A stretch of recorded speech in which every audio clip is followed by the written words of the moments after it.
ये कारवां निकला पड़ा है, आप देख सकते हैं।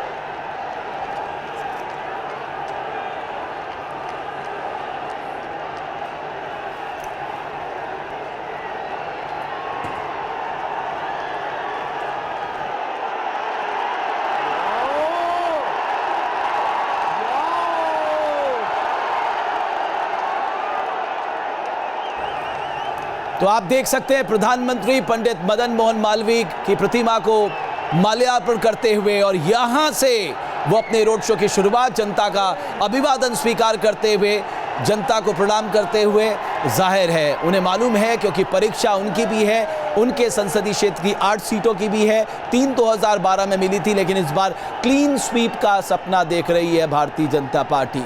और अब आप ये देख रहे हैं कि रोड शो के लिए आप यहाँ से पंडित मदन मोहन मालवीय की प्रतिमा का माल्यार्पण करने के बाद अब यहाँ से प्रधानमंत्री निकलेंगे रोड शो में, अपनी ताकत दिखाएंगे आज वो, और साथ ही साथ एक माहौल भारतीय जनता पार्टी के पक्ष में बने, क्योंकि 7वें चरण में मतदान होना है इन 8 विधानसभाओं में। खासकर बनारस की बात करें, प्रधानमंत्री जब पहली बार काशी विश्वनाथ पहुंचे थे तो उन्होंने कहा था मां गंगा ने उन्हें बुलाया है, जब वो अपना पर्चा दाखिल करने के लिए गए थे। और एक रणनीति के तहत बनारस की सीट को चुना गया ताकि पूर्वांचल में भारतीय जनता पार्टी को मजबूत किया जा सके, और वो रणनीति काम आई।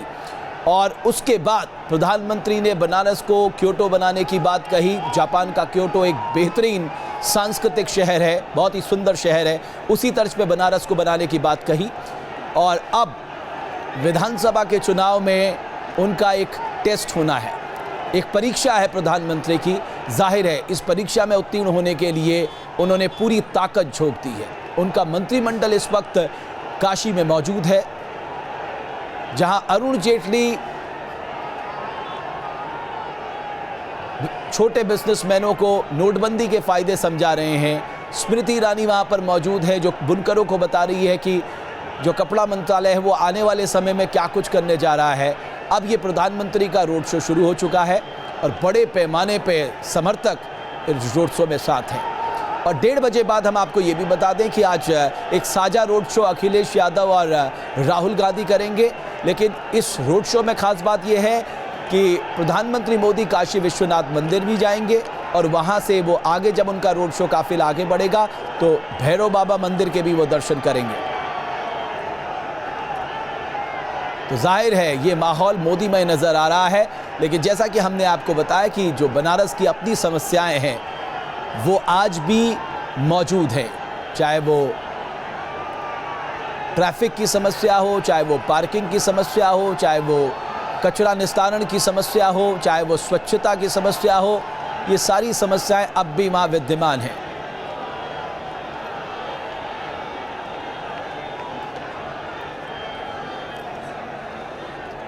तो महामना की प्रतिमा में माल्यार्पण करने के बाद प्रधानमंत्री निकल पड़े हैं इस रोड शो की तरफ। और ये रास्ता हालांकि संकरी रोड है, बहुत चौड़ी रोड नहीं है अगर आप इसमें नज़र डालें, और इससे ये काफिला निकलता हुआ सीधे आगे जाएगा। कुछ देर में हम आपको वो रूट मैप भी दिखाएंगे कि प्रधानमंत्री किन किन क्षेत्रों से आगे बढ़ेंगे, अगर हम वो रूट मैप आपको दिखा सके। और 1:30 बजे का जो उनका कार्यक्रम है वो जौनपुर में भी उन्हें एक रैली को संबोधित करना है आज, और उसके बाद शाम को उनका टाउन हॉल का कार्यक्रम है।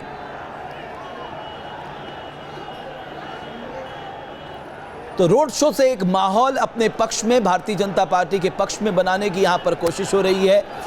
जाहिर है प्रधानमंत्री के लिए ये प्रतिष्ठा का सवाल है, और उस प्रतिष्ठा को बचाने के लिए पूरी ताकत झोंक दी है भारतीय जनता पार्टी ने वाराणसी।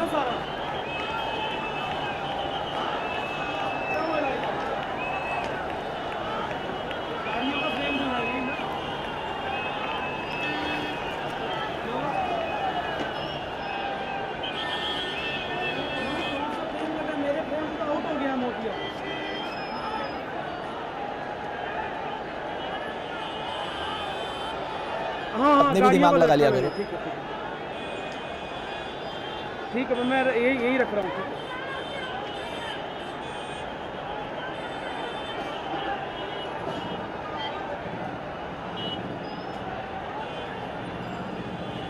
रोड शो के लिए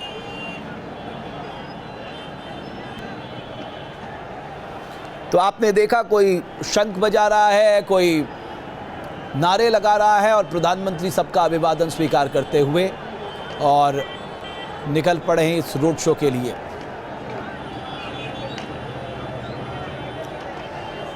गंगा को साफ सुथरा करने का लक्ष्य रखा है प्रधानमंत्री ने। काशी को क्योटो बनाने के तर्ज पर काम करने की बात की है। एक सांस्कृतिक प्रतिष्ठान के तौर पर हम काशी को डेवलप कर सकें, इसका भरोसा उन्होंने दिलाया है। और अगर आपको याद होगा 2014 के लोकसभा से पहले भी प्रधानमंत्री ने आखिरी दिन वाराणसी में रोड शो किया था, भारी भीड़ तब जुटी थी। और अब ये दूसरा रोड शो विधानसभा चुनाव के पहले। मीतू जैन मेरी सहयोगी इस वक्त मेरे साथ जुड़ चुकी हैं। दो रोड शो हैं, जाहिर है मीतू कितना माहौल अपने पक्ष में बना पाएंगे? आपको लगता है यही सबसे बड़ी चुनौती है भारतीय जनता पार्टी के लिए?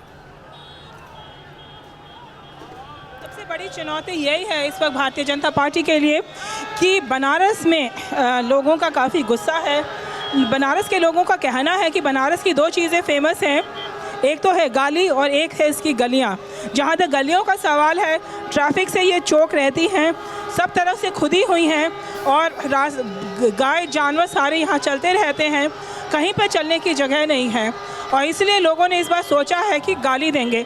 हालांकि गाली वो कितनी देते हैं और किसको देते हैं ये देखने वाली बात है, पर नाराज़गी काफ़ी है। और एक वजह ये भी है कि इस नाराज़गी को ये जता रहे हैं बागी नेताओं के थ्रू। बागी नेता यहाँ पे काफ़ी सारे हैं और लोग इस बात से भी नाराज़ हैं कि 7 टाइम सिटिंग MLA और यहाँ के कद्दावर नेता श्यामदेव रॉय चौधरी का इन लोगों ने इस बार टिकट काट दिया था। नहीं, लेकिन ये बोलकर कि बीजेपी लगातार ये भरोसा दिला रही है, बीजेपी के चाहे वो प्रदेश अध्यक्ष हैं, आपने भी पूछा था कि चौधरी साहब को उन्होंने मना लिया है। दादा का आशीर्वाद पूरी कैंडिडेट के साथ भी है, भारतीय जनता पार्टी के साथ भी है। जी, आज पहली बार देखने को मिला है कि दादा आज पहली बार रोड शो से थोड़ी सी देर पहले, मोदी के रोड शो से थोड़ी सी देर पहले दादा आज पहली बार निकल कर आए हैं और लोगों में उनके लिए काफ़ी सारी उत्साह थी। तो दादा का शायद और मोदी के यहाँ रहने से 3 दिन हो सकता है लोगों का थोड़ा गुस्सा कम हो जाए। और पर यह है कि हाँ, इस बार भाजपा का वोट बहुत बड़े पैमाने में कटने वाला है।